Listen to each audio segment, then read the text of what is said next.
السلام علیکم ورحمۃ اللہ وبرکاتہ۔ قارئین و سامعین، مزید ایک ویڈیو لے کر آپ کے سامنے حاضر ہوئے۔ امید کرتے ہیں کہ آپ کو یہ ویڈیو پسند آئے گی۔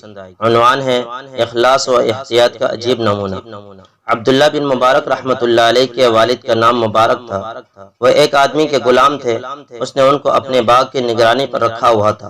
بعض کتابوں میں انار کا باغ آیا ہے اور بعض میں آم کا باغ، بہرحال پھلوں کا باغ تھا۔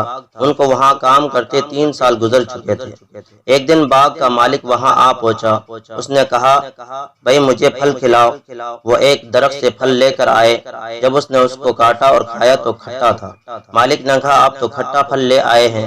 وہ پھر گئے اور دوسری جگہ سے پھل اتار کر لے آئے۔ جب کاٹا تو وہ بھی کھٹا تھا۔ جب تیسری دفعہ لائے تو پھر بھی کھٹا۔ مالک بڑا ناراض ہوا۔ اس نے کہا، تمہیں باغ کی رکھوالی کرتے ہوئے 3 سال گزر چکے ہیں، لیکن تمہیں اب تک پتہ نہیں چلا کہ کس درخت کا پھل شیریں ہے اور کس کا پھل کھٹا ہے۔ جب وہ خوب ناراض ہوا، حضرت مبارک رحمۃ اللہ علیہ نے بالآخر کہا، جی آپ نے مجھے باغ کی نگرانی کے لیے رکھا تھا، پھل کھانے کے لیے تو نہیں رکھا تھا۔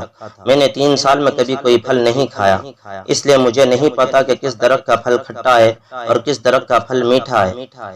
اس مالک کو ان کی یہ بات اتنی اچھی لگی کہ اس نے ان کو آزاد کر دیا۔ پھر اس نے اپنی بیٹی کے ساتھ ان کا نکاح بھی کر دیا اور ان کو اس باغ کا مالک بھی بنا دیا۔ اللہ تعالیٰ نے ان کو بیٹا عطا فرمایا جس کا نام انہوں نے عبداللہ رکھا، اور پھر وہ اپنے وقت میں عبداللہ بن مبارک رحمۃ اللہ علیہ بنا۔ سبحان اللہ، یہ ہوتا ہے اخلاص۔ تو قارئین و سامعین، اللہ رب العزت سے دعا ہے کہ اللہ رب العزت ہمیں اخلاص کی دولت نصیب فرمائے۔ جزاکم اللہ خیر و احسن الجزاء۔